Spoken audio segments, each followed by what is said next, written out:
So the arthritis pain, it's wear and tear, right? So if you use mouse a lot, or you stare at a computer and your neck get very stiff and the blood circulation cut off, then gradually you kind of develop arthritis. But if you eat healthy food and you exercise, so the wear and tear will be slowed down. But if you eat all the junks and the blood vessels are inflamed, even the spicy food too much alcohol, too much dark chocolate, it can inflame your blood vessels.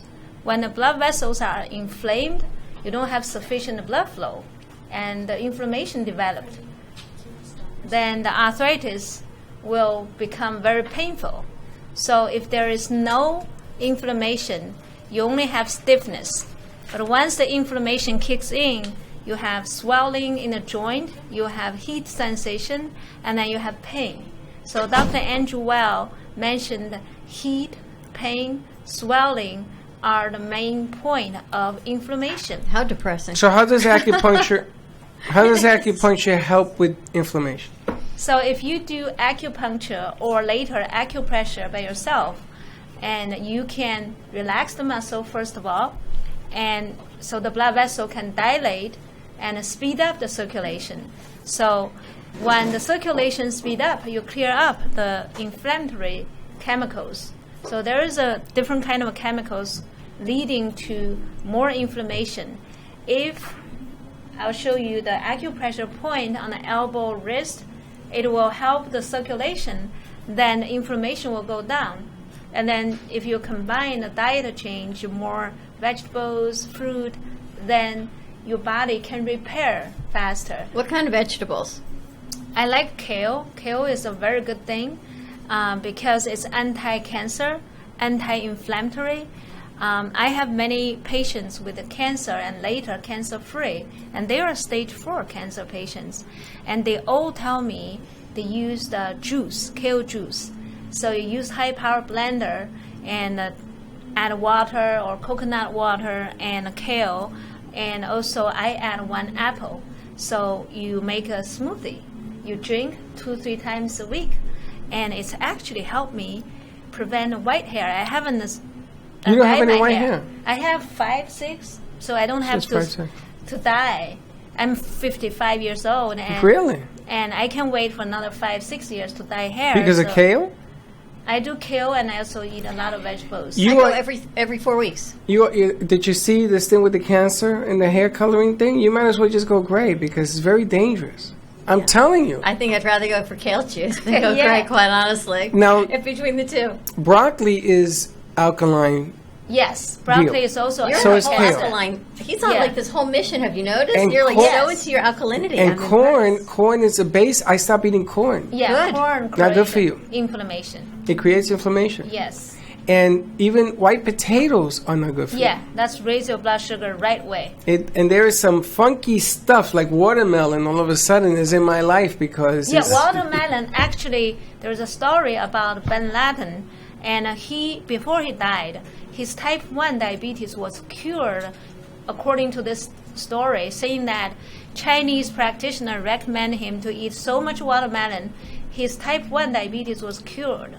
That's amazing. He didn't die of type 1 diabetes, so everybody knows how he died. But watermelon is good to be a natural diuretic, so when you have phlegm, you drink water, but if you eat watermelon, it drinks out the actual water and clear up the phlegm.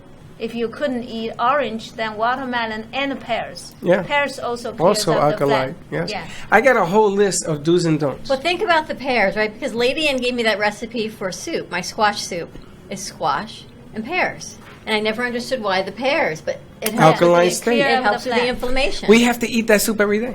Did you bring some? I have to make the some only more. thing about pear, you have to be careful. You should eat in the evening time because it's so much fiber.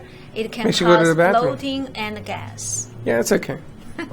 That's how you don't have to put up with my bloating and gas. I use 1 pear for a lot of soup. But before we run out of time, let's show the acupressure. So here.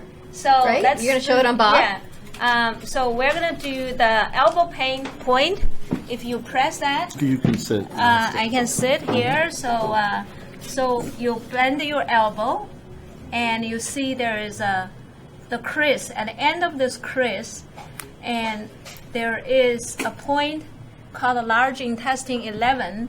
And if you press that, it's not only help the elbow pain, it also help to clear up the inflammation in your gut. So this is one point. If you turn this way, and this is the large intestine point. And then if you go down 2 inches, which is 3 fingers below this point, it's another point. It's also large intestine. It's called large intestine 10. The same thing, it will help the muscle. So if you have tendonitis, your muscle gets so tight. And then you press here. Yeah, it's very, very tender. So you draw a line from this pink one at the end of the crease, and also here on the wrist, if you turn your thumb up, and there's 2 tendons. Say, if you see mine, you can see the 2 tendons here. You see the 2 tendons? Between the 2 tendons, there is a point here. Yeah. You should see everyone in the room. Everyone's got their thumb up. If we only had a camera looking in the other direction. So this is another point for the wrist pain and the digestion. You see, all the point is related with your digestion. So you draw a line from this orange dot to this pink dots, and then on this line, 3 finger below is this green dots, which helping the digestion, immune function, tendonitis, and the joint pain on the elbow and the wrist. So what do you put in there? You put a needle in these 3 points? Yeah, I can do that, but you can press those points. And one more point I want to show is very important for the neck tightness, because when your neck get tight, then you will have eye problems. Little gas So if you turn this way, you see these 2 fingers, the small finger and the ring finger, and the metacarpal bone, you feel like 2 bones here, and between these 2 bones, there's a point here. You feel the indentation between the 5th and the 4th metacarpal bone, and there's a point here. You can press. When you press that, you turn your head this way, that way, up and down. You actually loosen up the muscle. And this actually a dancing teacher shows their students. Yes, and you press and you go up and down. So that's the 1, 2, 3, and 4 points. You can practice every day, alternate.